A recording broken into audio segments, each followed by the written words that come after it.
Tapi waktu itu saat kita belajar bersama-sama kita jualan lele. Itu adalah untuk memberikan impact ya. Jadinya kita lebih leluasa untuk addressing problem statements yang ada di komunitas atau di society. So the big dream is to bring new therapeutic methods for cancers. We're leaving or reducing the amount of chemical based therapies and moving towards biotechnology lah. Saya merasa saya tumbuh besar di HIPMI. Saya mendapatkan banyak manfaat dari HIPMI dan sekarang it's now time to give back juga lah. In terms of network, opening doors ya, membuka jalan, membuka opportunity dan to connect teman-teman HIPMI sama network-network yang saya miliki ini. Gitu.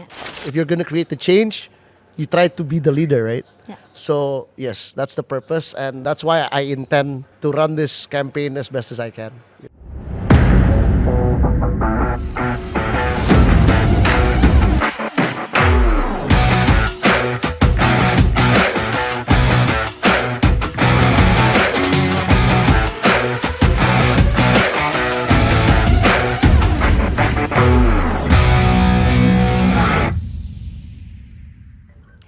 Salam pengusaha pejuang, pejuang pengusaha. Bersama saya Rizka Miranti dalam HIPMI Podcast, ceritakan pengalamanmu, promosikan bisnismu. Yang akan selalu menampilkan kisah inspiratif dari teman-teman HIPMI. Nah, kali ini kita kedatangan tamu spesial yang tidak hanya pebisnis tapi juga dokter muda. Nah, dokter muda ini sebenarnya melakukan sesuatu hal yang sangat bersejarah nih waktu pandemi kemarin. Jadi sebagai anggota HIPMI saya juga turut bangga. Kemarin Dokter Utu itu turut membantu dalam melaksanakan vaksin ya. Tidak hanya di DKI Jakarta tapi juga nationwide. Nah, nanti kita Bu Rizka kan salah satu pasien saya waktu itu. Betul. Terima kasih Dokter Utu.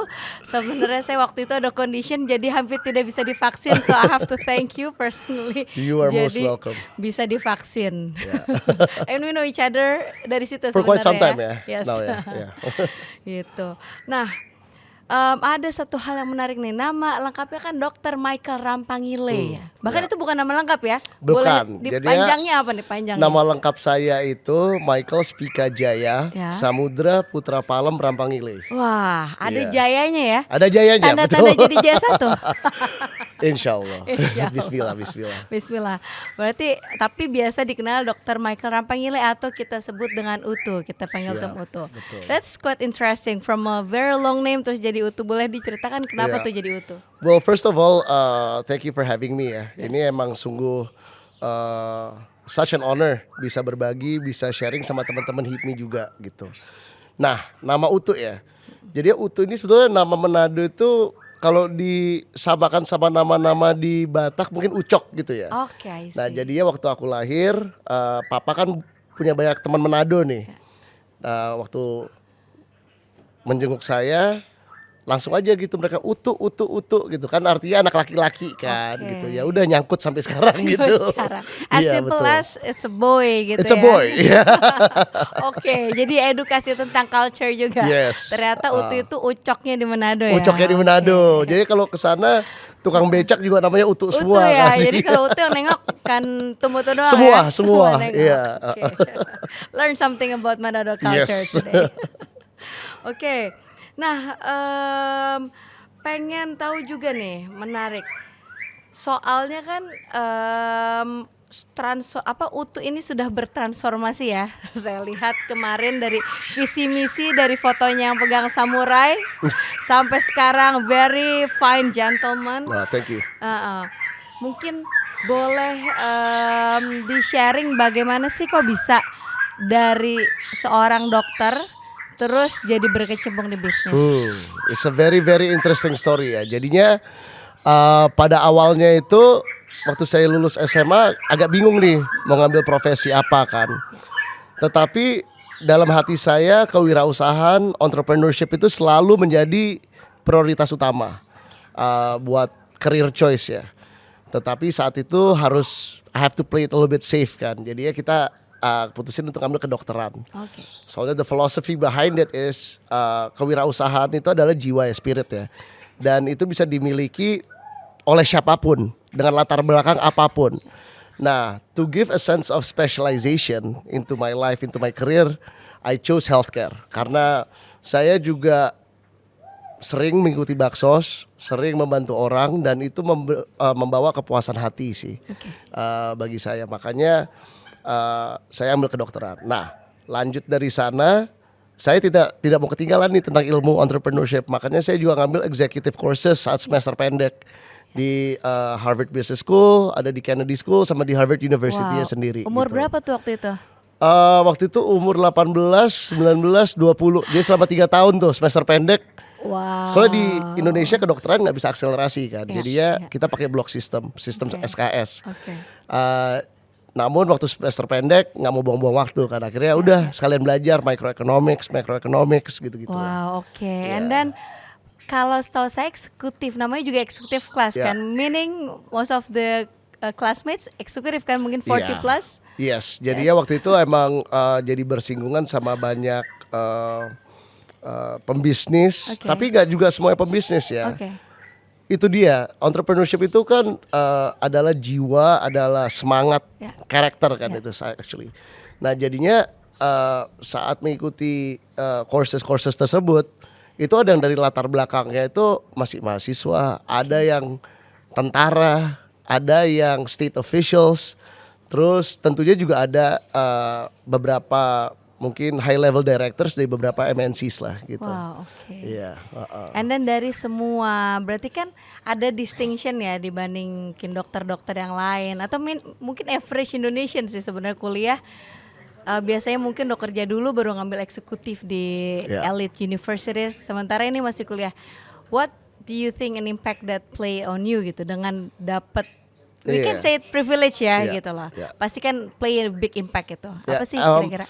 Actually jadinya waktu saya menjalankan courses tersebut, saya sudah berkecimpung dalam dunia bisnis. Already, Yes, oke. jadinya pertama kali ya saya itu coba berbisnis, saya invest di sebuah film namanya Catatan Harian Si Boy. Oke. Dan saya merupakan eksekutif produser Oke. waktu itu. Tapi jadi cameo juga kan? Ya, nggak mau rugi lah. Bisa dicari teman-teman kalau nonton Catatan Si Boy lagi. Aduh, ada jangan. sebutnya di situ. Oh, jangan ya. Beda sama yang sekarang ya. Beda waktu itu masih kutu buku lah ya. Oh, kutu gitu. buku. Oke. Terus lalu diajak sama teman-teman nih. Ada yang satu sekarang udah jadi Bupati Kendal, satu nyalek kemarin ya, dan satu sekarang juga ngeran perusahaan oil and gas. Oke. Tapi waktu itu saat kita belajar bersama-sama kita jualan lele. Jualan lele. Jadi kita ternak oke. lelenya di dekat Sukabumi sana. Oke. Lalu kita kalau hari Minggu gitu suka jualan, naik truk gitu kan rame-rame berempat teman-teman. Wow. Akhirnya jualan aja lele di pasar di apa Umur gitu. berapa nih? Umur 18, 19, 20. oke. Tapi habis gitu kita sudah paham pola bisnis ya. We realize that mau bisnis gede, bisnis kecil, it takes the same level of seriousness and commitment. Oke. Jadi waktu itu kita putuskan untuk tutup bisnisnya, terus lanjut ke bigger projects lah. Oh, bigger projects. Yes. Oke. Jadi ya itu adalah tipping point Oke. saat saya putuskan untuk business is the primary career that I want to have in my life. Oke. Gitu. Jadi tapi itu masih kuliah kedokteran apa dulu? Sambil kuliah kedokteran, Sambil kuliah nyambi, kedokteran, iya. tapi memang udah dapat callingnya in business sebenarnya Yes, iya, What betul. exactly made you feel like it's fulfilling your soul gitu? Well, bisnis. gini, menjadi pengusaha itu tentunya ada resikonya, ada benefitnya ya. Resikonya ya kita nggak digaji, kalau kita nggak kerja ya kita nggak dapat uang gitu ya.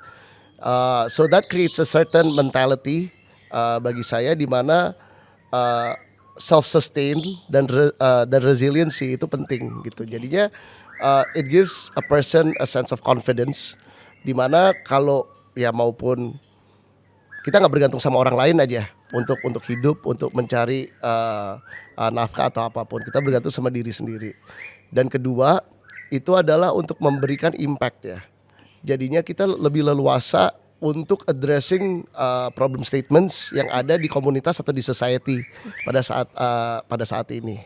Ya, gitu. Okay, that's very interesting. So Yeah. it leads to your business now. Mungkin boleh diceritakan Oke. karena value wordnya kayaknya impact ya. Yes, Ya, yes, of boleh course. di-sharing? Ya, jadinya sekarang saya merupakan co-founder dan chief operations officer, di mana kami ini sebuah perusahaan namanya Pathgen Diagnostic Technology.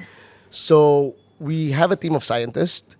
We are funded by East Ventures and Royal Group, di mana kita itu fokusnya untuk meriset new innovation methods for diagnostics and screenings for cancer. Oke. Jadi contohnya apa? What we actually promote is precision medicine. Mungkin kalau orang biasanya ya amit-amit ya mengidap kanker gitu ya, mengidap cancer. Ada certain stage itu kemoterapinya itu ada regimennya di mana di blast kan, and it kills also the healthy cells. Jadinya ada produk yang kita sudah launch actually namanya BioColomelt, itu dengan kolaborasi dengan Bio Farma. Dan itu pada intinya we are able to identify the certain genes that has mutated kan.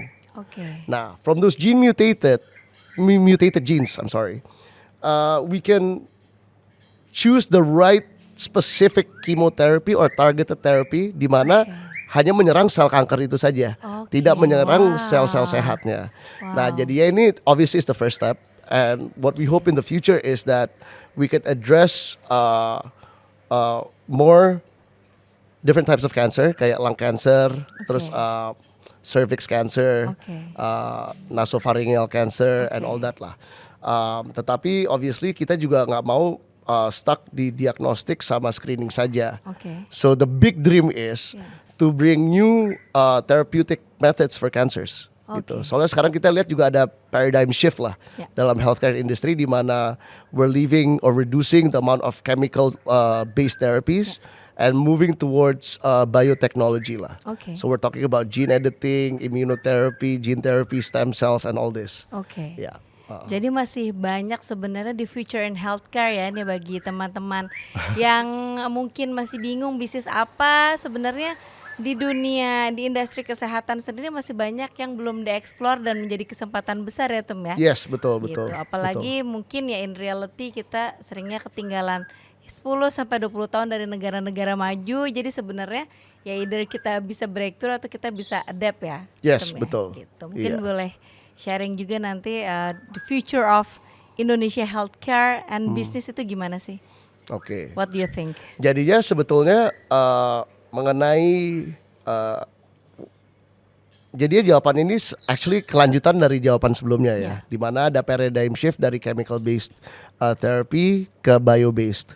Nah, sebetulnya we have to give a lot of appreciation ya kepada Menteri Kesehatan yang sekarang Pak Budi Gunadi Sadikin, who's done a tremendous job actually in reforming our healthcare industry, di mana undang-undang kesehatan ada yang baru kan September 2023 kemarin. Kami sedang menunggu peraturan pemerintahnya saja sekarang. Nah, this is the foundation and the cornerstone actually for healthcare transformation. Kalau kita lihat sekarang, sudah banyak dokter-dokter dari Arab yang sudah praktek di Indonesia sekarang, khususnya di Bali ya, di KK Sanur. Oke. Dan ini harapannya untuk mengurangi jumlah pasien atau jumlah populasi Indonesia yang berobat ke luar negeri. And they've actually done a tremendous job in KK Sanur dan sudah proven we could handle penyakit-penyakit yang lebih specialized atau lebih teknis gitu ya untuk di-handle gitu. Jadinya tentunya ada tech transfer, ada knowledge transfer dengan adanya undang-undang kesehatan tersebut. Nah, kedepannya ini juga I think the government has shown its full commitment di mana ada banyak sekali kawasan ekonomi khusus menyangkut topiknya kesehatan. Nah, kebetulan saya juga lagi mengerjakan di BSD, itu namanya Biomedical Campus. Oke. Yes, Wow. jadinya itu kawasan ekonomi khususnya itu sebesar 65 hektaran lah. Oke. Dan di sini topiknya actually ada 3. It's the only KEK yang topiknya 3. Oke. So it's about R&D technology, Oke. healthcare, and education. Wow. Yes. So we realize that all of these 3 topics itu go hand in hand ya. Ya. Nah, jadinya tentunya karena ini sebuah KEK, ada fiscal dan non-fiscal benefits-nya juga. Oke. Dan harapannya itu adalah karena ada ease of doing business, kita bisa attract investors, collaborators, partners from across the globe ya, untuk datang ke Indonesia dan invest and do research. Intinya kalau mungkin bahasa Pak Mas Gibran, hilirisasi kali ya. Hilirisasi industri kesehatan seperti itu. Betul. Ya. Karena memang sebenarnya banyak banget cukup banyak ya orang Indo yang berobat di luar gitu ya. Banyak. Do you know the number, like how many billions? I don't know the specific Yeah. on point number, tapi spending kesehatan orang Indonesia di luar sih mencakup nilai yang sangat tinggi, triliunan lah. Ya, triliunan. Puluhan triliunan malah. Triliun, ya. Yang berobat ke Singapura, ke Penang dan lain-lain. Tapi kami sadar bahwa ya saat orang sakit membutuhkan perawatan gitu ya, atau caretaker yang the best of the best lah, bagi yang mampu. Nah, tapi kedepannya sendiri ini saya lihat sudah ada banyak perubahan lah dari industri kesehatan. Dari pendidikannya aja sudah berubah, di mana National Health Services dari Inggris itu sudah masuk and is collaborating with Kemenkes to reform the NHS. healthcare education. And kedepannya, tadinya dulu waktu saya koas, waktu residen gitu-gitu ya, kan kita keluar duit mulu ya. Nah, ini malah kita akan digaji gitu. Soalnya sudah berubah dari university base menjadi hospital base. Dan rumah sakit tertentu kan mendapatkan pelayanan dari dokter-dokter muda ini. So they do deserve to be compensated for their efforts lah and time gitu. Dan in the future they will be recognized by the Royal College of Medicine in the UK also. Oh wow. Ya, jadi kiblatnya sudah makin jelas lah, sudah mengerucut ke UK lah, sama seperti Singapura dan Malaysia. Jadi ini di KEK yang di BSD ini? Bukan, ini kalau yang dokter luar masuk dan untuk education, this is everywhere. Gitu kan. Di seluruh Indonesia, nationwide. Nationwide. Jadi ini kerjasama nasional dengan NHS. Yes, betul. Ini bukan KEK-nya saja. Kalau di KEK kan lebih ke industrinya ya. Ya, lebih kayak ke research, central lab, clinical research organization, and so on. Gitu. Yeah. So the opportunity is there. Terus tadi kan terakhir bilang banyak opportunity di bidang kesehatan, karena sebenarnya di Indonesia ini, di seluruh dunia sih sebenarnya banyak masalah. Tapi sebenarnya di mana ada masalah dan di situ ada masalah yang bisa di-solve, and there's business, we can make it a business.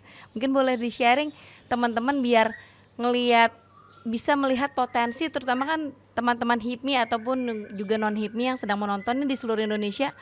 Apa sih kira-kira yang bisa di-grab gitu ya di industri kesehatan nationwide?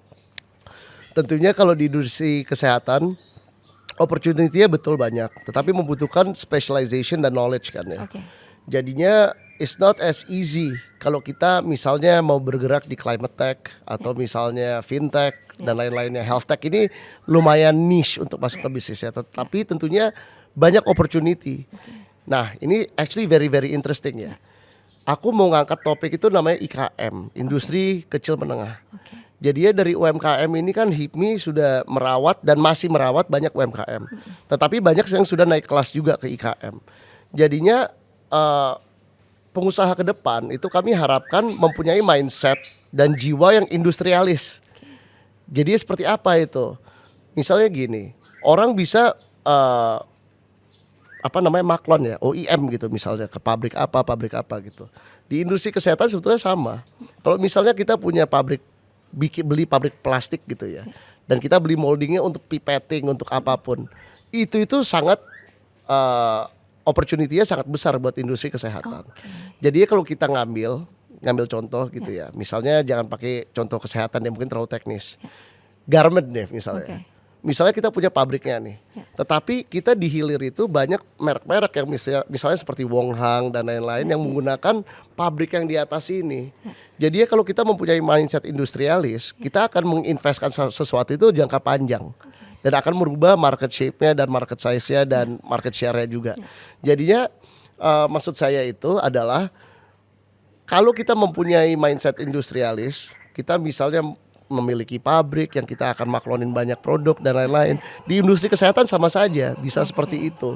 Gitu. Jadi kalau kita punya pabrik plastik itu kan we could make products for airplanes and all that. Tetapi kan we also use a lot of plastic di healthcare.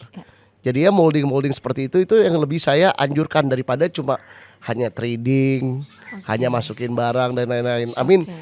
trading is a good way to learn about the industry Yeah. sebelum kita menginvest. Tetapi kalau kita sudah berhasil trading, we have to scale up dong.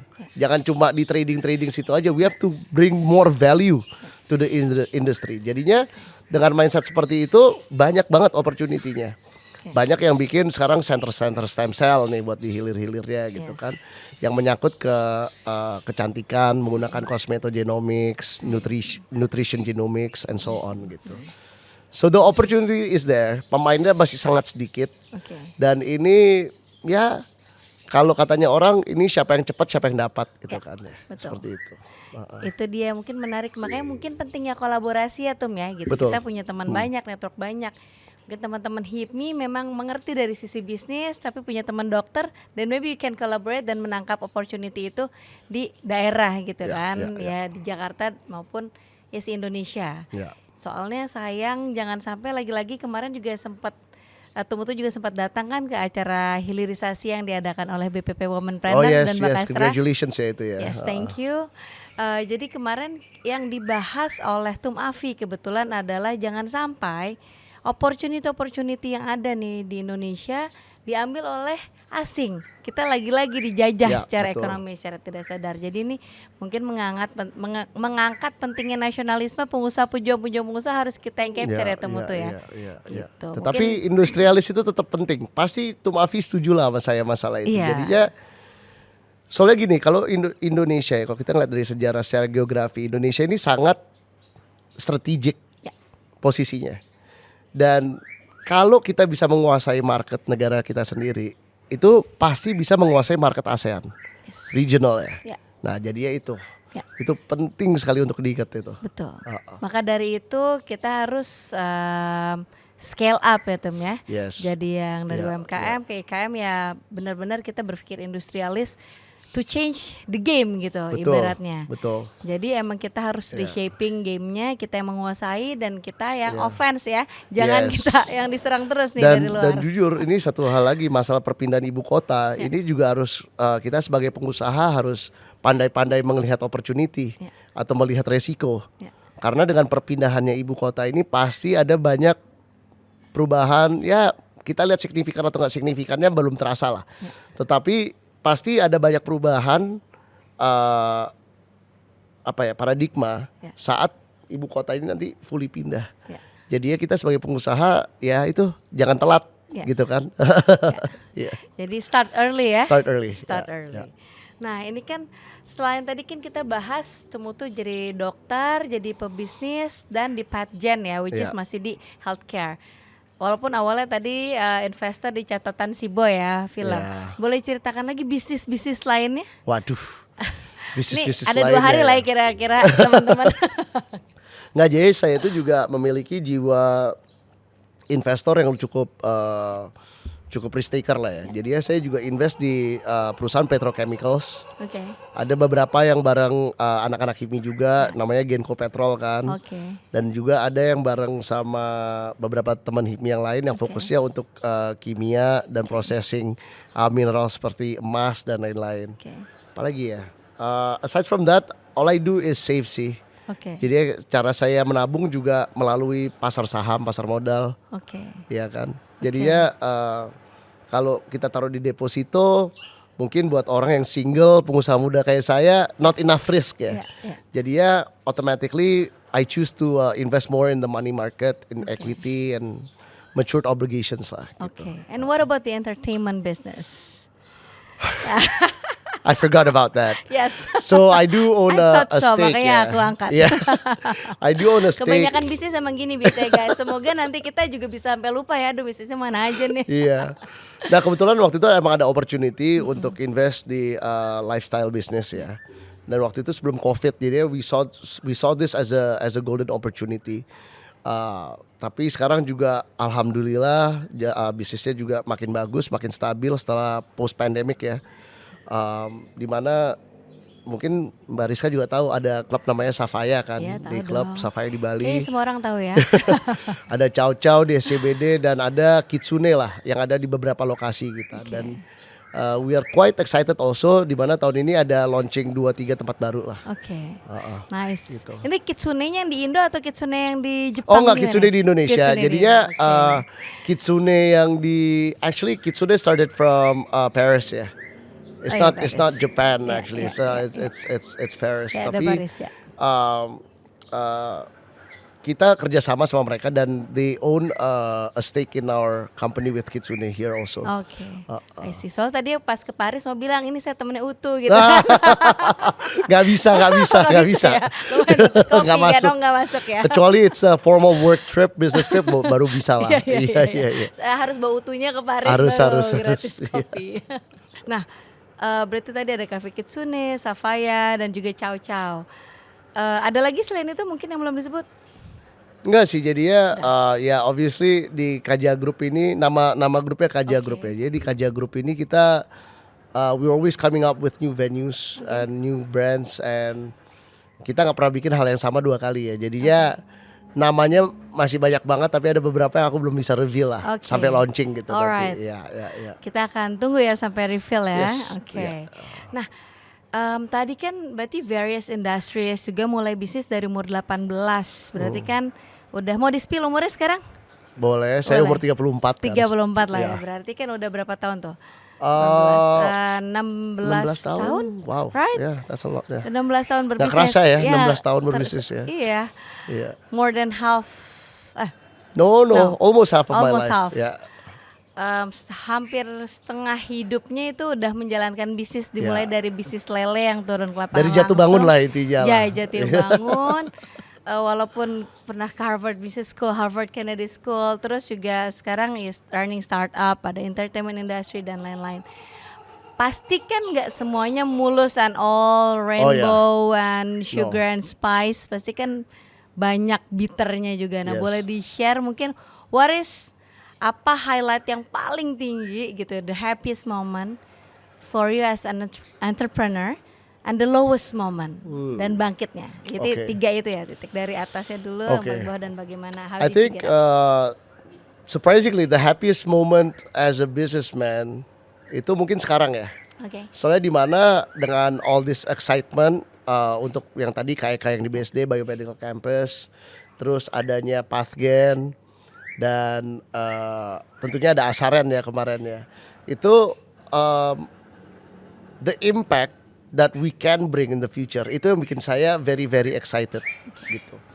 Mungkin it's not always about the bottom line, it's never always about profits and losses, tapi kadang-kadang kalau kita ngelihat kita bisa membawa impact atau become a pioneer in something gitu ya, itu tentunya ada adrenalinnya sendiri. Jadi for me, I would say that the happiest times or the most times where I feel most joy is now. Oke. The saddest moment I think it was during COVID lah. Oke. Di Kenapa? mana ya investment kita kan di lifestyle kemarin kan, lifestyle, terus ada di logistik, perkapalan kalau keluarga ya. Ya we were heavily impacted by the situation di mana ada lockdown, adanya PSBB, lumayan frustrating, kita ada capital call terus dan lain-lain gitu ya. Jadinya menurut saya itu menjadi tantangan terbesar selama ini gitu. Dan to be honest, the toughest times in business is not creating the business ya. Tetapi saat kita sudah created something, kita sudah bagus banget gitu, terus jatuh, terus harus bangun lagi. Nah dari jatuh ke bangun itu it requires a certain mentality and belief lah. Makanya menurut saya agama itu juga nggak kalah pentingnya ya. Mungkin agama ada orang yang beliefnya Christianity, Konghucu, Buddhism, Muslim gitu ya. Tetapi faktor agama itu menurut saya penting. Buat waktu-waktu yang kesulitan kayak itu, so you have to depend on someone kan. And from my lesson, depending on humans itu is quite kadang-kadang mengecewakan. Jadi makanya kalau menurut saya agama itu penting untuk to handle those certain moments gitu ya, a certain belief lah. Okay. Alright. So how did you move on and get up from that? To be Turning point-nya honest, apa? Itu dia menjadi seorang pengusaha kita harus memiliki critical thinking dan strategic thinking yang levelnya itu tinggi lah ya to solve these problems. Dan I think despite all of that yang paling penting itu adalah perseverance. Oke. Dan kadang-kadang kita juga harus ada realistic mindset di mana when it's time to cut loss or close a business you have to do it. Walaupun itu ada kerugiannya. Soalnya kalau kita nggak melakukan itu bisa lebih rugi, bisa lebih ribet lagi gitu. Jadinya menurut saya justru going through those tough times itu sama aja kayak ujian di sekolah deh. Setiap mau naik kelas ada ujiannya yang kita harus lewati gitu ya. Jadinya how did I do it? I mean menurut saya itu karena saya memiliki network teman-teman yang banyak juga ya, yang bisa membantu saya dan juga omongan yang harus selalu dipegang biar saat-saat itu datang teman masih mau percaya, masih mau membantu kita lah to get out of problems and also being helpful to other people itu juga sangat membantu ya. Jadi ya ketika kita suka ya kita saling bantu lah. Ya ketika kita susah, Jadi keselip. Well, since I've been friends with Tutu for quite some times, I can testify that you are a genuinely kind person. Gitu. Oh, thank you so much. I see you help a lot of friends itu. I'm actually amazed. Gitu. Jadi mungkin karena jiwa dokternya tadi ya. Gitu. Selain itu juga memang kebetulan Tum Utu juga di HIPMI Peduli ya dulu ya Tum ya. Yes. Gitu. Jadi kita bisa lihat mungkin orang being consistent. I see that tadi kan drivernya itu dari impact gitu ya, walaupun in the hard time apa yang bikin semangat itu karena impactnya tadi, and then helping people. Kayaknya itu saya perhatikan tadi ada garis benang merah ya dari menjadi dokter and then the businessman and then the HIPMI Peduli juga itu ada garis merah di mana ya you actually helping people and creating impact is your passion, makanya mungkin through ups and down itu tetap bisa dijalani ya. Gitu. Jadi ya menurut saya what drives me is like ever since I was a kid saya suka puzzle, saya suka problem solving. Makanya salah satu kelas yang dulu aku suka itu matematika kan. Soalnya it's very very straightforward, numbers never lie. Tapi karena jiwa problem solving itu mungkin saya akhirnya suka bantuin teman-teman untuk solve their problems juga gitu kan. Tetapi it's just something that I was born with. Dan saya lagi coba pikir-pikir tapi nggak ketemu juga ya jawabannya. Why do I like to do that gitu ya? I think it comes very naturally for me lah. Maybe your parents? Maybe it's embedded in my subconscious ya, very deeply. Itu juga soal yang saya ngeliat beberapa kali Tum Utu helping people lah gitu kan ya, selain tadi di HIPMI Peduli, and then I see that a few of our friends itu given opportunities gitu, and then you genuinely did that gitu, so I was amazed gitu sih. Itu that's what I see from your character. Thank you so gitu. much. Oke, kita lanjut ya. Jadi tadi Tum Utu kan sempat cerita the highest moment itu sekarang with your business, you can create impact, and then the lowest moment itu pas ada pandemi. But then I knew your story itu malah pas pandemi juga itu your turning point ya sebenarnya in your karir di organisasi both in HIPMI dan Kadin. Jadi Tum Utu ini kebetulan saya witness sendiri di B20 itu kemarin dengan Tony Blair gitu kan, on the same stage, even you have project and running a healthcare program with him kan. That's so cool gitu kan. Jadi nggak cuman di Jaya, karena kan Tum Utu kader dari Jaya ya. Awalnya dimulai dari Jaya, dari cabang mana, BPC mana ya awalnya? Enggak, justru saya sebelum saya menjadi ketum HIPMI BPC Jakarta Utara, saya langsung di BPD HIPMI Jaya. Karena kan kalau BPD HIPMI Jaya ini kan keanggotaannya di sana semua ya. Jadi aku pertama kali menjadi ketua kompartemen di bidang kesehatan zamannya Tum Rama Datau. Nah, setelah itu saya jadi Wabendum 5 zamannya Tum Afifuddin Kala. Sekaligus ketua HIPMI Jaya Peduli itu. Setelah itu saya ditawarkan untuk naik ke Dewan Pembina lah bareng-bareng Tum Afi kan. Namun saya putuskan karena saya masih mau di HIPMI Jaya, masih mau mengabdi. And at that time aku lagi mikir gimana caranya to bring impact, back again impact kan. Yaitu akhirnya saya mencalonkan diri sebagai ketua umum HIPMI Jakarta Utara. Alhamdulillah menang gitu ya. lalu berangkat dari sana karena ngurus vaksin tadi ya itu ya, ngurus vaksin yang tadinya sentra vaksinasi HIPMI Jaya, we cater to 6.000 orang itu dari keluarga besar HIPMI, masyarakat sekitar dan juga lab school, anak murid-murid lab school karena sentra vaksinasinya di lab school saat itu. Disorot oleh BPP HIPMI untuk mengerjakan vaksin nasional. Nah di situ we touch I think 30,000 we vaccinated 30,000 Dari BPP patients. HIPMI ya, nasional ya. Yes. Oke. Terus dari sana ngurus yang Kadin. Ya. Kadin kita lebih dari 100.000 orang lah yang kita vaksin. Oke.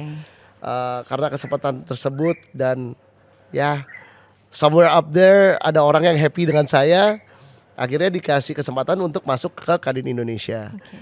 Nah dari sana kebetulan berketepatan sama B20, di mana konsultannya Kadin saat itu adalah Tony Blair Institute. Oke. Dan Sir Tony Blair kan juga merupakan advisornya Pak Jokowi ya buat IKN ya. Jadinya there's a lot of strategic relationship there. Kebetulan karena opportunity tersebut, and I was launching a program called Global One Shot Campaign, di mana we are assisted heavily with Tony Blair Institute. Ya from there ada kesempatan untuk rapat beberapa kali sama Tony Blair, and he actually gave me his autobiography book, signed with the Tony Blair name kan. So I thought that was pretty cool. Terus. Yes. Terus dari sana berkelanjutan lagi, the next year itu Indonesia menjadi chairmannya ASEAN Business Advisory Council Summit. Oke. Nah di situ we translated the program from B20 to the ASEAN program to implement it regionally in ASEAN. Nah di situ akhirnya saya ketemu sama yang sekarang Prime Ministernya Thailand, Srettha Thavisin kalau salah namanya, Srettha Thavisin.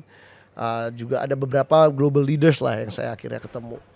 Jadinya, tapi ya itu yang lucu ya. Opportunity ini semua nggak akan datang kalau bukan sentra vaksinasi HIPMI itu tadi. And actually, waktu saya menjadi chair di B20, terus B20 Healthcare, dan juga di ASEAN BAC Healthcare, ngelit menjadi legacy leadnya lagi. Itu saya sering roadshow dengan Mas Pandu, Pak Arsyad, Mas Rodrik, dan mereka sekarang Rodrik menjadi investor saya dan mentor saya lah. Pandu dan Pak Arsyad juga menjadi mentor-mentor saya. Jadinya, actually the funny thing is karena saya involve di banyak acara HIPMI, akhirnya ditarik ke Kadin. Terus di Kadin akhirnya saya kenal sama orang-orang ini. Ya ini bisa dibilang bahwa apa yang saya dapat sekarang dari bisnis tadi ya, Pathgen, Asaren, KEK, itu semua berawal dari HIPMI. That's why saya merasa saya tumbuh besar di HIPMI. Saya mendapatkan banyak manfaat dari HIPMI dan sekarang is now time to give back juga lah. In terms of network, opening doors ya, membuka jalan, membuka opportunity dan to connect teman-teman HIPMI sama network yang saya miliki ini gitu. Wow, such an amazing story. Mungkin tadi kalau saya tahu Pak Rodrik siapa, boleh dijelaskan tadi kan Pak Rodrik? Oh, Pak Rodrik Purwana itu dia he's a very remarkable guy. Dia S1 lulusan Cornell, S2 Stanford Business School. Sekarang dia managing director East Ventures. And I think the asset under managementnya dia itu $1.9 billion. Wow, okay. Yang dia invest over 300 companies kalau nggak salah East Ventures. Over 300 companies and Pathgen is one of them ya. Pathgen is one of them. Yes. Dan balik lagi ke HIPMI, berarti berapa lama di HIPMI, udah dari tahun berapa? Dari tahun 2012. Udah 12 tahun. Wow, so 12 tahun ya. Oke, jadi teman-teman yang baru berHIPMI mungkin setahun 2 tahun ngerasa aduh HIPMI kok nggak ada gunanya, ngapain ya. Nah ini buktinya gitu kan bahwa mungkin networking itu kita bukan transaksional ya, dalam arti bukan saya tanam sekarang mau besok, emang kita bukan nanam toge gitu kan.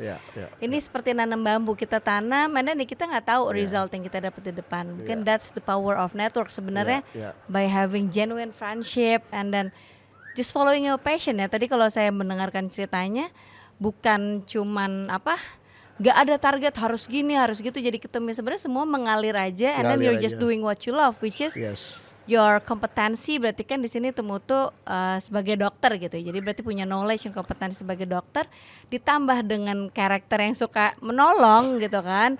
Jadi di HIPMI Jaya peduli and then bisa tap in networknya untuk bawa vaksin and then that all combine creating an impact gitu karena Yes, you love betul. creating impact. Jadi Ya. mungkin kalau yang saya lihat di sini, oh HIPMI dapat manfaatnya apa gitu. Kalau yang dari saya observe nggak cuma dari Tumutu tapi juga dari teman-teman HIPMI, senior-senior HIPMI yang successful, saya lihat semuanya prinsipnya bukan take dulu tapi give dulu ya Tem Ya, betul. gitu loh, dengan kita give and then genuinely giving karena tanpa transaction, oh nanti habis dari sini saya pasti berikutnya ini, nggak kayak gitu. Jadi give aja Ya. and then people will see the diamond in you gitu ya Ya. sebenarnya. Ya. Itu yang kita juga mungkin nggak sadar gitu. Itu sih yang saya mungkin bisa dilihat, oh teman-teman HIPMI di HIPMI ngapain ya, nggak tahu harus kayak gimana. Nah ini Ya, bisa soalnya dilihat gini, contohnya. kayak di HIPMI itu kalau kita nggak proaktif, kita diam-diam aja ya kita nggak dapat apa-apa. Ya. Jadi kita terus selalu proaktif. Dan selain proaktif, kita harus selalu meningkatkan kapasitas dan kapabilitas kita. Oke. Soalnya Gimana tuh Tum? gini, jadinya saya habis pikir-pikir nih, habis ditanya sama Rizka kan tadi. Kalau saya andaikan, coba bayangin ya, kalau saya nggak siap nih menjadi ketua panitia atau ketua OC penanggung jawab sentra vaksinasi HIPMI Jaya, opportunity itu ada tapi saya nggak bisa grab, gitu. Dan kalau saya grab bisa membahayakan banyak orang, gitu. Jadinya we always have to be ready. Soalnya di negara kita ini, apalagi di Indonesia, semua itu banyak seringkali tidak go as plan. Dan semua itu dadakan butuhnya. Ya. Nah, gimana caranya kita capitalize those opportunities ya, kita harus selalu siap. Jadi kita harus meningkatkan kapasitas kita in terms of skill kita, keterampilan kita seperti apa, professionalism kita gimana, dan yang paling penting reputation kita gimana. Orang bisa ngomong, oh gua nggak kayak gini ya. Karakter dan reputasi itu harus dijaga, walaupun beda. Tetapi kalau kita nggak menjaga reputasi, karakter kita itu nggak mungkin bisa dilihat sama orang.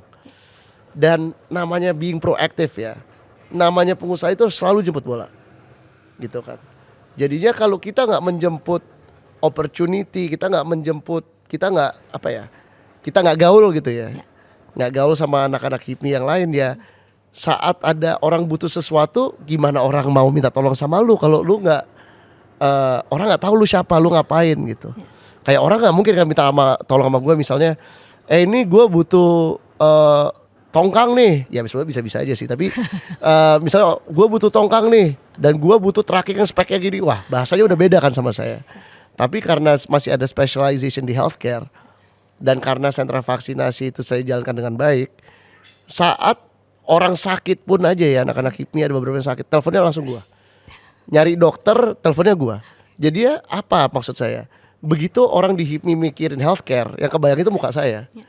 Gitu. Kenapa? Soalnya itu saya proaktif dan sering membantu orang, dan orang-orang di HIPMI Jaya khususnya kurang lebih tahu lah kalau aku itu seorang dokter gitu. Dan kalau ya mungkin ya gimana ya, ini bercandaan dikit ya, tapi kalau di telepon ya kadang-kadang suka missing kan.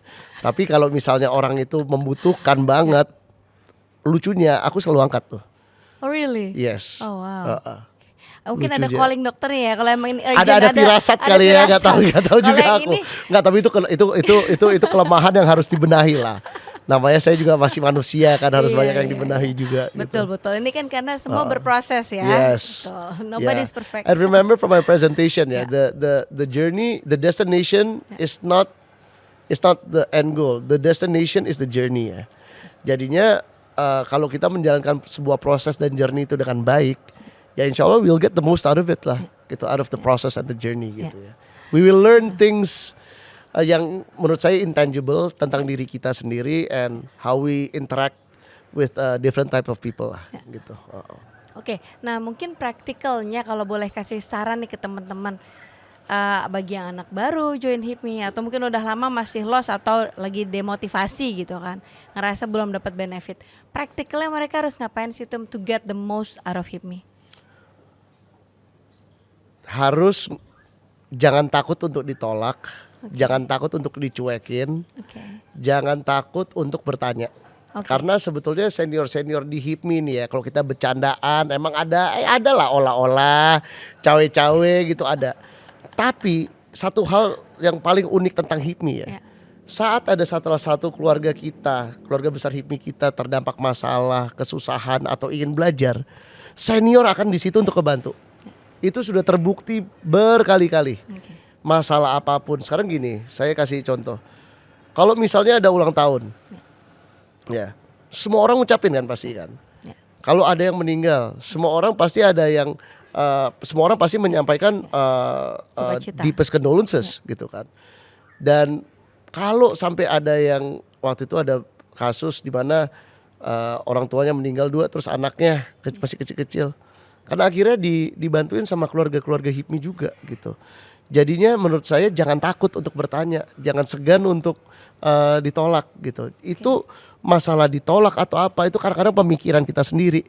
Oh ini udah orang besar nih, gua nggak enak nih, gua masih cere nih, gini-gini. Itu actually it's all in our head. Sebetulnya kenyataannya nggak seperti itu di Overthinking HIPMI, sendiri ya? overthinking sendiri. Oke. Jadi jangan overthink dan tetaplah namanya budaya HIPMI harus dijaga. Kalau ketemu senior kakanda, abangda gitu kan. Kalau ketemu junior juga pasti senior menyapa.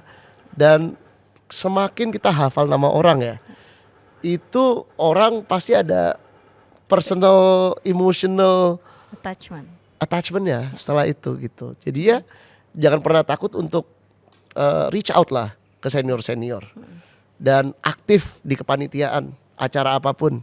Berusaha menjadi ketua panitia, berusaha mengambil tugas-tugas yang susah. Contoh nih saya, awal-awal ngurus program HIPMI pasti di bidang sponsorship sampai hari ini. Sampai hari ini. Jadi kalau ada Specialize acara-acara ya? biasanya ya kita bantulah cari sponsor. Iya. Awal-awal nggak suka saya, tapi saya belajar juga, dapat value juga dari situ, di mana saya tahu cara nge-pitch ke orang seperti apa. Oke. Kriteria perusahaan yang saya harus pitch seperti apa. Oke. Dan automatically saat saya safari tuh ke perusahaan-perusahaan cari sponsor, jadi kenal sama orang-orang perusahaan itu tersebut yang tadinya saya nggak kenal. Oke. Jadi ya maksud saya kalau dikasih tugas yang seenggak enak cari sponsor aja ya, jalanin aja gitu. Pasti nggak mungkin lah nggak dapat sesuatu. Soalnya saya udah pernah ngejalanin semua posisi lah kalau di kepanitiaan gitu. Dan kalau misalnya ditegur gitu jangan sakit hati. Ini kan untuk membangun. Saya aja sampai saat detik ini masih sering dinasehatin lah sama senior kayak tuh lu jangan gini, tuh lu jangan gitu. Tapi itu saya suka. Soalnya kalau mereka udah nggak ngasih tahu kita, berarti mereka udah nggak sayang, Ya, udah nggak sayang, gitu loh. betul. Nah berarti itu kan tanda sayangnya mereka. Dan saya sungguh berterima kasih dan bersyukur ada senior yang sering menasehatin saya. Atau enggak, I won't be the person that I am here today also. Proses pendewasaan saya kan di HIPMI soalnya. Ya. Gitu, benar-benar ya dari nanti saya nggak tahu nih bisa ditampilin nggak ya di YouTube-nya foto Tum Utu pada saat masih imut, Jangan. Yang mana nih Tum? Aduh. Wanipiro nih yang kita pasang. Aduh, jangan dong. Mau yang pakai samurai atau pakai yang baju Itu hijau cukup. polo shirt? Itu nggak ada siaran ulang, itu pay per view itu, saat presentasi Pay-per-view. aja itu. Nanti coba kita tanya kalau bisa Iya. dipasang special picture before and afternya Jadi gitu kan. keingetan Tom. lagi kan Langsung ngomong gitu. keingetan. Oke, jadi dari Tum Utu berproses banget ya, dari masih imut sekali tuh masuk HIPMI sampai sekarang udah jadi gentleman. Nah, tadi kan kita sempat sebut HIPMI peduli tapi belum kita bahas. Boleh diceritakan Tum, kenapa sih itu bisa tiba-tiba HIPMI peduli, apa siapa yang initiate gitu? Sebetulnya HIPMI Jaya Peduli itu dari dulu sudah ada, cuma it comes and goes lah. Oke, I see. Jadinya emang yang pinter saat itu adalah namanya Ketum Afifuddin Kala. Oke.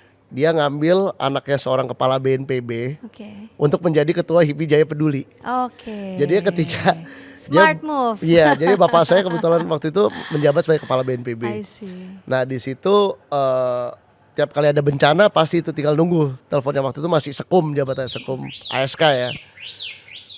Tinggal nunggu aja berita ada bencana, Sekum nelpon, berangkat langsung ngasih bantuan. Ada banjir dikit kasih bantuan gitu. Jadinya eksistensi HIPMI Jaya Peduli akhirnya dikenal banget gitu ya. Dan waktu itu juga saya bukan mengerjakan ini sendiri sih. Juga dibantu sama ketua OKK yang sekarang nih, ketua Riris, Oke. ketua OKK HIPMI Jaya, dan juga Wasekjen BPP HIPMI Viko Taufik. Oh, oke. Jadinya 2 orang ini, sama satu lagi Lucky Valian ya. Oke. Saya ingat berempat ini ditambah sama satu lagi Biantra Wiyogo. Heeh. Nah, kita berlima kalau bencana apapun bagi tugas tuh langsung sana sini. Jadinya ini yang cerdas tuh Maafi lah kalau masalah HIPMI Jaya peduli. Iya, iya. Iya gitu. Smart move yang which is ya correct banget because you have first hand information ya langsung ya. Well, not begitu only that, I bencana. mean kalau to deliver logistik saat bantuan kan pasti Lebih mudah aksesnya. ya kalau kata Pak Anies itu ya ada ordal kan. Iya, ada ordal, betul. Tapi kan this is for the good gitu kan. Iya, HIPMI kita kan Jaya nggak- mau distribute bantuan jadi jauh lebih gampang dengan akses Iya. yang dimiliki. So this is like a very good network gitu to have. Ya. Gitu. Jadi ya itulah reach-nya HIPMI ya. Kita Reach-nya bisa HIPMI nasional lah intinya. kita bisa extend network and power not only with Iya. our friends but also their family. Oh iya, For of the course. goodness gitu Ya, kan. ya.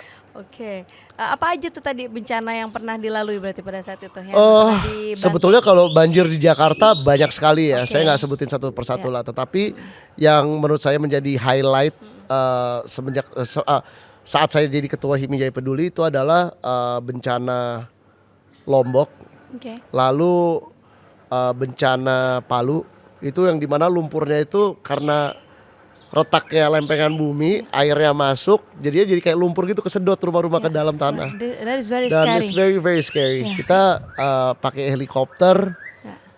dari berbagai macam sumber ngasih bantuan ke mana aja ya waktu saya ingat ya, Donggala, lain-lain lah. Kabupatennya beda-beda di Palu waktu itu.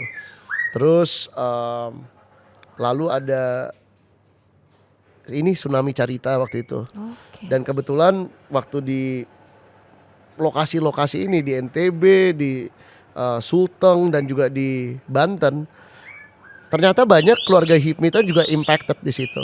Oke. Ada yang hilang ke bawah tsunami Ya gitu-gitu Allah, dan I'm sorry to hear automatically that, kita ya harus bantulah gitu kan.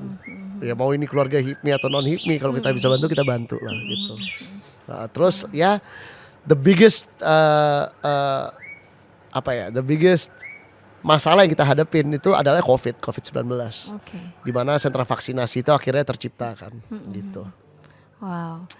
Jadi ini ya cukup kita bisa lihat mungkin kalau teman-teman HIPMI bilang bagaimana terus bisa memanfaatkan HIPMI, sebenarnya malah kalau yang saya lihat dari Tumutu ini gitu kan malah dari genuine mau givingnya dulu gitu kan, apa yang bisa dibantu dan memang you have that calling gitu ya. Emang itu rasanya fulfilling to your soul kalau yang saya lihat. Is it right? Yes, I mean kita sebagai manusia juga harus lebih sering berbagi daripada menerima lah. Gitu. Dan kalau kita berbagi itu kan jauh lebih gampang ya dari meminta ya. Nah, and to introduce ourselves juga jauh lebih gampang kalau kita membantu orang gitu ya. Kebetulan saya lagi bikin buku namanya Finding You, so I did some research. So it's a book about finding life that is fulfilling for you and then authentic for you. And I read research that fulfilling life itu salah satunya sense of community dan contribution. Yes, So I think that's why Tumutu ini sangat driven ya buat giving back, helping. You got it early in the game. Well, not Kan too early. Itu Not key, too early. ya, but itu okay. key of fulfilling life sebenarnya. Yes, Mungkin yes. banyak orang belum tahu ini.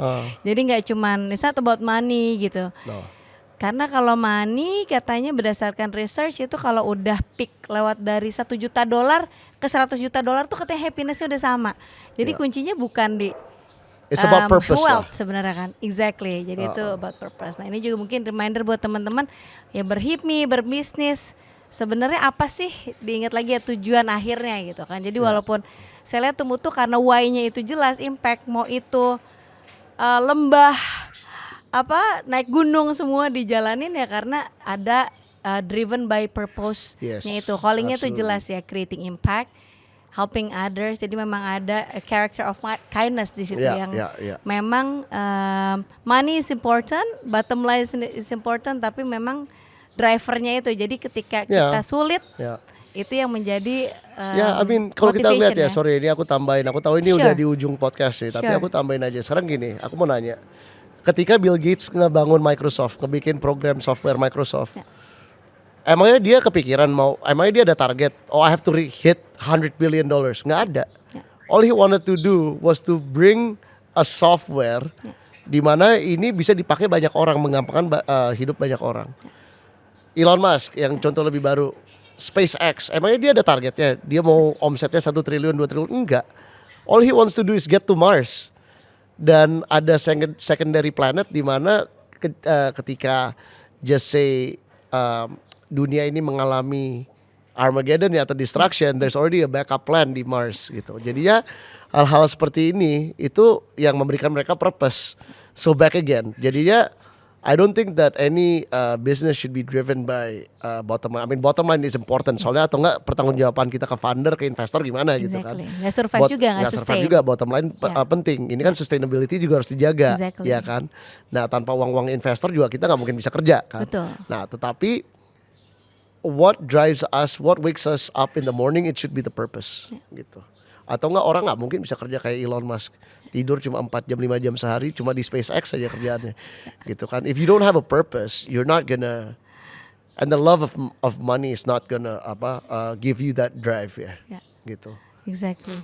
Karena jadi mungkin teman-teman kalau yang sekarang mungkin lagi galau tuh ngerasa, aduh kok ini bisnis susah tapi nggak ada drive gitu ya buat ngelakuin itu. Maybe you're in the wrong business ya. Mungkin purpose-nya nggak di situ. Maybe purpose-nya salah. Soalnya kadang-kadang orang ngomong gini loh, saat mereka ngomong problem solving, addressing a problem statement in the community gitu ya. Orang misalnya ini banyak kesalahan-kesalahan anak startup nih aku ngelihat. Mereka ngeliat Gojek gitu ya. Gojek addressed a real problem statement di mana connection antara driver ojek dan customer. Betul. They connected it gitu kan. Nah, tetapi ada beberapa startup yang mereka cuma mereka ngambil sebuah problem statement yang sebetulnya masalahnya itu gak gede-gede amat gitu loh.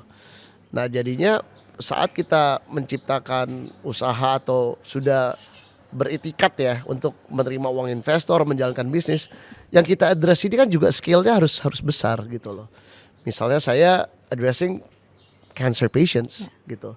And if you ask my vision and mission of our company is actually quite hampir bisa dibilang delusional ya. I mean our purpose is to make cancer history. Dan kalau orang kena kanker itu akan menjadi just like another flu. I mean that's our big long term goal lah. I don't know if we'll get there. Hopefully we will get there. Amen. Tetapi itu kita berusaha untuk solve something very very big that impacts a lot of people. Gitu loh. Jadi mindsetnya itu harus seperti itu. Gitu ya. Jadi ya misalnya orang-orang waktu raja-raja batubara awal-awal mulai, yang mereka mikirkan kan adalah electricity for the people.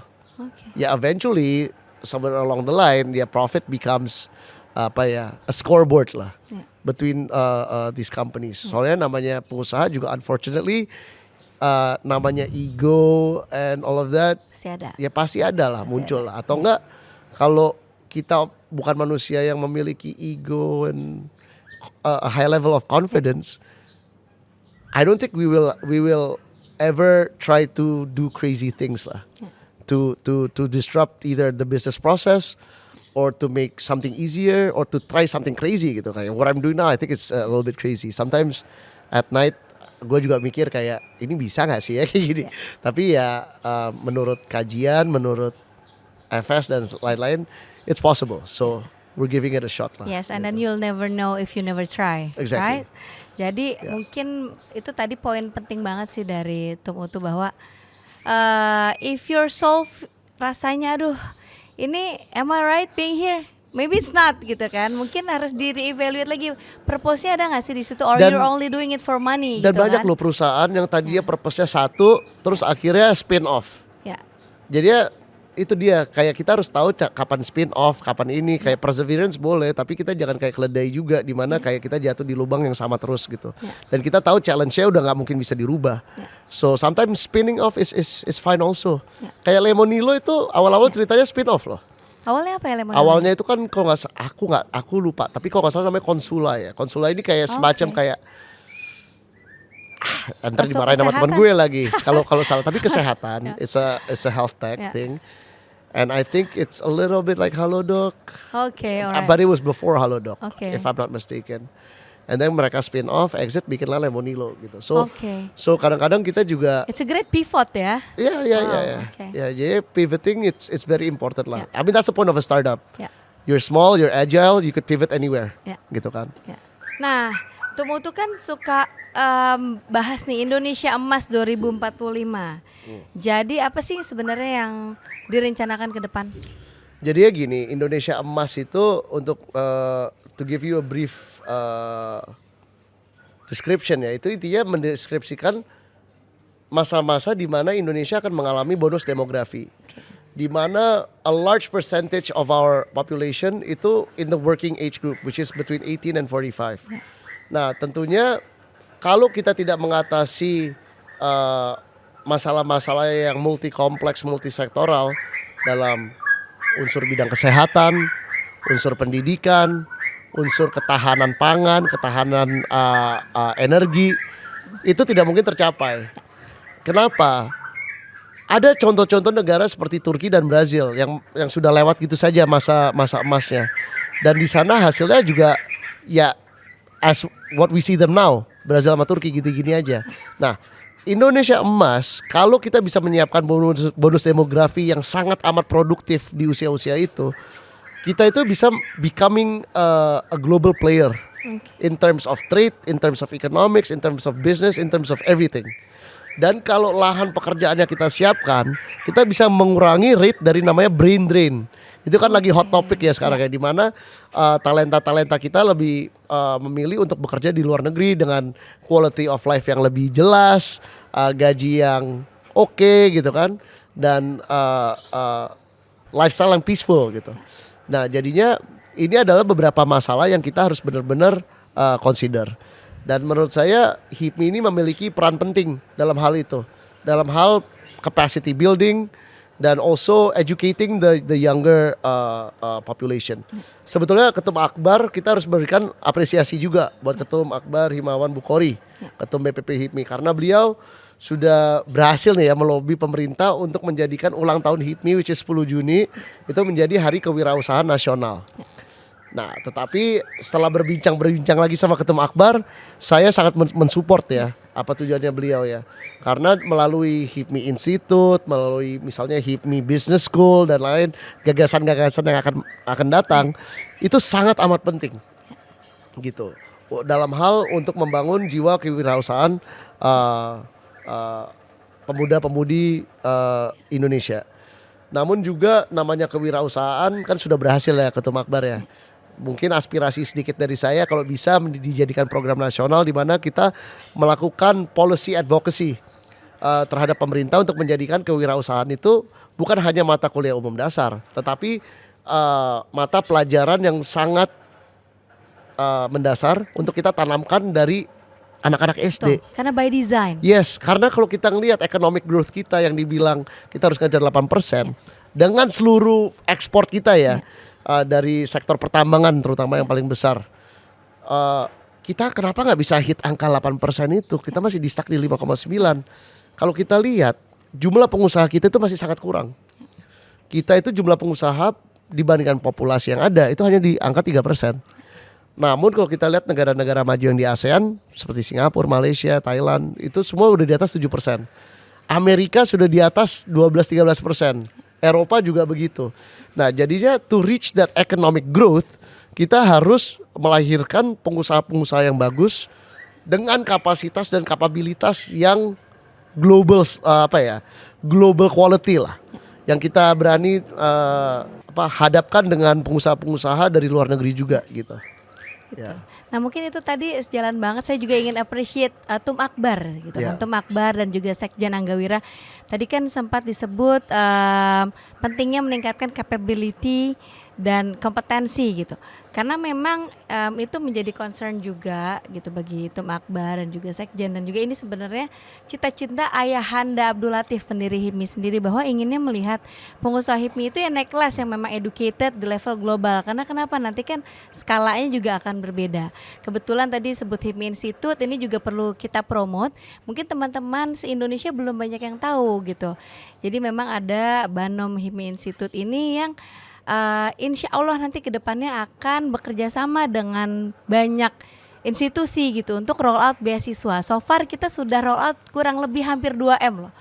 Untuk beasiswa kita kerjasama dengan Tsinghua University dan juga Monash University. Jadi pengumuman nih bagi teman-teman, mungkin kemarin sempat ketinggalan informasinya. Kita sudah kerjasama dengan Tsinghua University itu. Jadi Tsinghua University itu bagi yang belum tahu, itu universitas nomor 1 dari China. Nah mereka itu buka di Jepang, buka di Bali gitu, dari China buka di Bali untuk executive education di Kura-Kura Island. Nah jadi kemarin sempat buka short course sekitar 3 minggu gitu atau sebulan, dan kita umumkan untuk kesempatan beasiswa bagi teman-teman HIPMI itu kursinya itu satu orangnya senilai 15.000. Kalau nggak salah kemarin keterima 5 orang gitu. Kita juga sudah kerjasama dengan Monash University. Jadi Monash University dari Australia itu buka di BSD.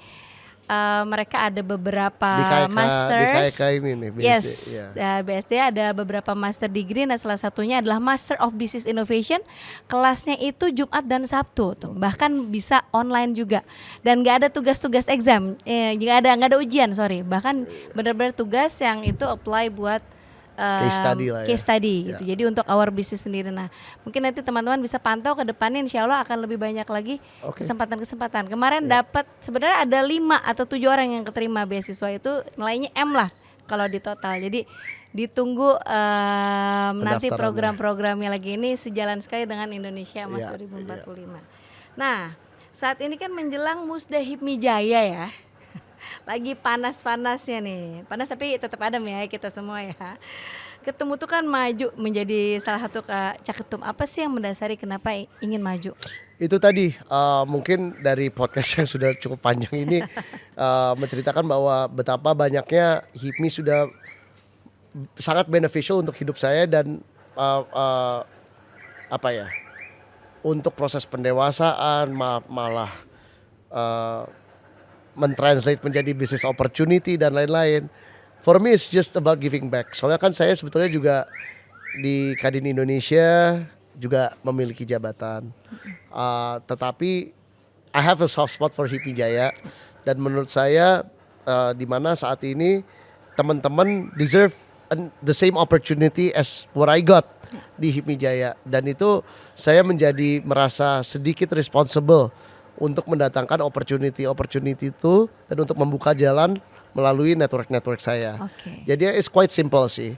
Dan ini untuk menjadi ketua umum HIPMI Jaya ini benar-benar 2 periode ke depan ya, saya bisa bilang ya. Itu tuh is unique karena momentum Indonesia Emas 2045 itu. Dan jika HIPMI bisa memiliki positioning yang strategis dalam negara ini dalam berperan mendatangkan atau menyambut Indonesia Emas 2045, kita bisa meninggalkan legacy yang tidak akan dilupakan bagi orang-orang Indonesia. Jadinya if you're gonna create the change, you try to be the leader, right? So yes, that's the purpose, and that's that's why I intend to run this campaign as best as I can gitu. Thank you so much for your sharing, and then good luck for your campaign. Siap. Dan running sebagai caketum nomor 2 ya. Nomor 2. Iya. Oke gas berarti ya. Oke gas. Apakah ini tanda-tanda? Aduh. Dulu juga nomornya Tumsona nomor 2. Nomor Tumsona ya. Oke. Tanda-tanda semakin jelas ya. Iya. Oke, Tumutu terima kasih banyak sudah sharing tadi, banyak banget ya. Saya juga personally belajar dari Tumutu. Semoga teman-teman juga se-Indonesia ada beberapa hal yang bisa bermanfaat, dan mungkin habis dari sini langsung take action. Mungkin kalau yang ngerasa aduh am I in the wrong business, mungkin bisa dicari purpose-nya Ya kalau mau ya. ngobrol-ngobrol, I'm always available lah. Boleh. Tinggal telepon, ntar mungkin nomornya bisa minta sama Rizka Yes, kali ya. boleh. Kalau sakit Iya. juga boleh telepon nggak teman? Nanti banyak sih Indonesia. Oke, thank you for the inspiration today. Oke. And then untuk HIPMI Podcast sendiri itu akan selalu hadir di tiap minggu hanya di YouTube HIPMI TV gitu. Mungkin one last sentence, mungkin quote or something that you want to tell to the audience. Mungkin saya nggak pakai quote, tapi biasa kalau di HIPMI kita menutup sebuah sesi dengan semangat pengusaha pejuang, Oke. pejuang pengusaha. Pejuang pengusaha. Itu aja. Oke. Ya, so HIPMI Podcast, ceritakan pengalamanmu, promosikan bisnismu. Thank you ya Rizka ya. Thank Makasih. you. Oh, salam.